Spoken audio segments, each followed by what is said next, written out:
2010년 피츠버그 유니폼을 입고 아시아 최다승 신기록을 달성한 박찬호는 시즌 후 메이저리그 생활을 마감하고 일본 프로야구 오릭스와 계약했습니다. 당시 그의 나이 37살. 하지만 3년 전이었던 2007년 하나는 뉴욕 매치 트리플A에서 올라오지 못하고 있던 박찬호 영입을 시도했죠. 2006년 샌디에이고 소속으로 136이닝을 소화하며 암흑기에서 벗어났다고 평가받았던 그는 이듬해 뉴욕 매치와 계약했지만 단 한 번의 빅리그 선발 경기에서 4이닝 동안 피홈런 2개를 허용하며 7실점. 곧바로 마이너리그로 내려갔고 트리플A에서 4승 4패, 평균 자책점 5.57의 부진한 성적으로 방출. 휴스턴으로 팀을 옮겨도 반전은 없었습니다. 몸 상태도 좋지 않았고 적은 나이가 아니었기 때문에 국내 언론뿐만 아니라 현지 언론에서도 부활 가능성을 굉장히 낮게 봤는데 바로 이때 박찬호는 국내 복귀를 심각하게 고민했죠. 대한민국 야구 대표팀이 베이징 올림픽 예선을 앞두고 일본에서 훈련했을 당시 동료 선수들에게 직접 얘기할 만큼 상황은 진지하게 흘러가고 있었습니다. 특히 뉴욕 매치에서 방출당했을 당시 하일성 총장이 인터뷰에서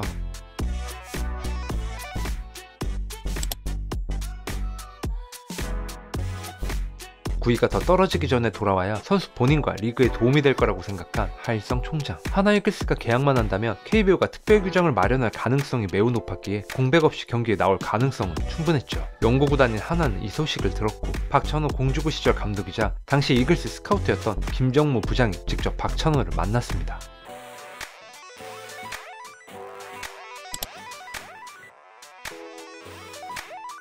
하나가 박찬호를 영입할 수 있는 방법은 바로 1차 지명. 2008년에 열리는 2009 신인 드래프트에서 1차 지명 선수를 뽑아야 데려올 수 있었습니다. 왜냐하면 다음 해부터는 전면 드래프트로 제도가 바뀌기 때문에 이때가 마지막 기회였는데 2008년 스프링 캠프 초청 선수로 다저스 유니폼을 입은 그가 완벽하게 부활에 성공하면서 없었던 일이 됐죠.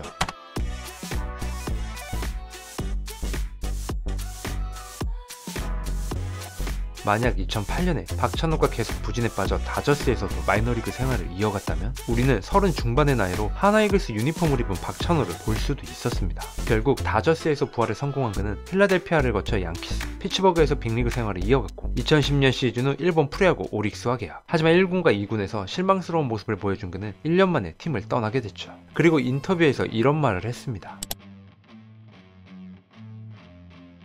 KBO 리그에서 단 한 경기도 뛰지 않았던 그는 규정대로 한다면 반드시 신인 드래프트를 거쳐야 했는데 2012년 드래프트에서 지명을 받은 후 2013년부터 뛸 수 있는 상황. 그렇게 되면 1년을 쉬어야 했기에 부록을 앞둔 박찬호에게 시간이 너무 아까웠죠. 하나는 KBO에 예외 조항을 만들어달라고 요청했고 2011년 12월 13일 이사회를 통해 승인 완료. 그리고 같은 날 지바롯데에서 퇴단한 김태균이 역대 최고 연봉을 받으며 복귀 확정. 하나이글스 팬들 입장에선 아주 특별한 하루였습니다. 박찬호는 연봉을 구단에 백지위임했고 하나는 보장 연봉 4억 원, 인센티브 2억 원, 최대 6억 원 제시. 그는 연봉 전액을 유소년과 아마야구 발전기금으로 기부하겠다고 말했습니다. 한국야구위원회에 선수 등록을 하기 위해서는 규정상 최저연봉을 받는 것으로 되어 있어야 했기 때문에 그의 연봉은 2,400만원으로 기록됐죠. 박찬호, 김태균의 메이저리그 진출을 앞두고 있는 전성기 류현진, 거기에 신인 드래프트 전체 1순위 하주석까지 2012년 시즌을 앞두고 하나 팬들의 기대는 하늘을 찔렀죠.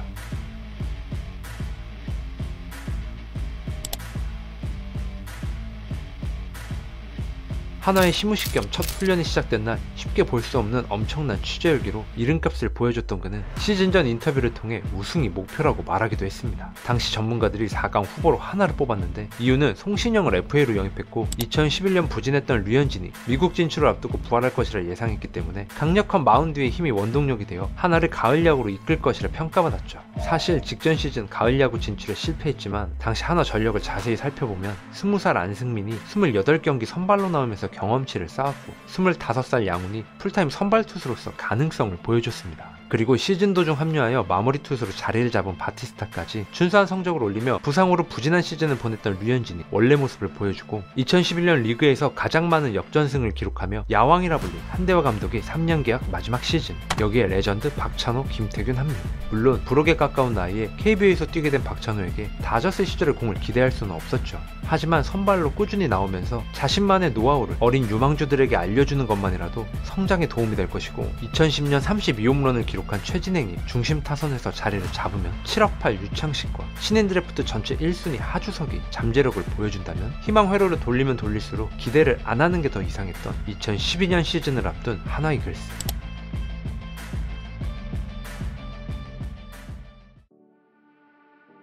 시즌 개막전에서 스트라이크 판정에 항의하다 한대화 감독 퇴장. 개막전에서 감독 퇴장은 KBO 역사상 처음이었습니다. 지난 2년 동안 시즌 개막 후 첫 달 성적이 너무 안 좋았기 때문에 2012년은 초반부터 모든 전력을 풀가동하여 승부를 보려고 했죠. 하지만 이 중요한 4월에 대전구장 리모델링 공사로 한 달 동안 홈경기를 청주구장에서 치러야 했는데 2007년부터 2011년까지 청주구장에서 열린 37경기 성적은 22승 15패. 좋은 기억이 있는 경기장이었지만 4월 한 달 동안 10경기를 치르면서 3승 7패. 하나가 친 홈런은 7개였지만 허용한 홈런은 무려 10개가 많은 17개. 10경기 중 5경기가 매진이었지만 총 7,500석 규모의 원정과 다름없는 숙소 생활과 열악한 구장 환경은 분명 팀 성적에 악영향을 끼쳤습니다. 박찬호, 김태균, 류현진을 제외하면 모두 부진에 빠지면서 하나는 4월 성적 5승 12패, 승률 2할 9푼 4리. 김태균 타율 4할 6푼, 2홈런 10타점. 박찬호 1승 2패, 2할에 2.91. 류현진 1승 1패, 2할에 0.90. 특히 박찬호는 연습 경기 한 차례 2.2이닝 5피안타 4실점, 시범 경기 첫 등판 3.1이닝 4실점,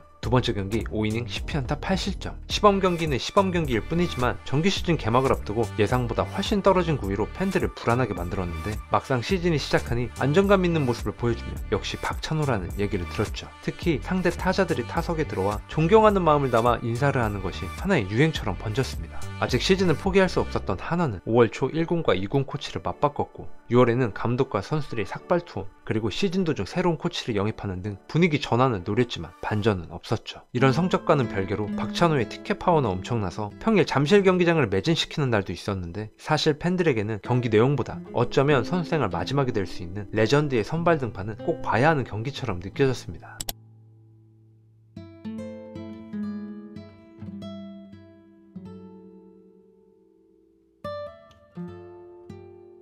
결국 하나는 8월 27일 한대화 감독을 경질하면서 한용덕 수석코치가 감독 대행. 시즌 성적은 53승 3무 77패, 최하위. 시즌 첫 경기부터 마지막 경기까지 8위를 벗어나지 못한 충격적인 결과. 여러가지 악재가 동시에 터지면서 시즌 초 기대했던 걸 생각하면 허탈하게 시즌을 마무리했던 2012년 하나이글스. 주요 선수 기록 한번 보시죠.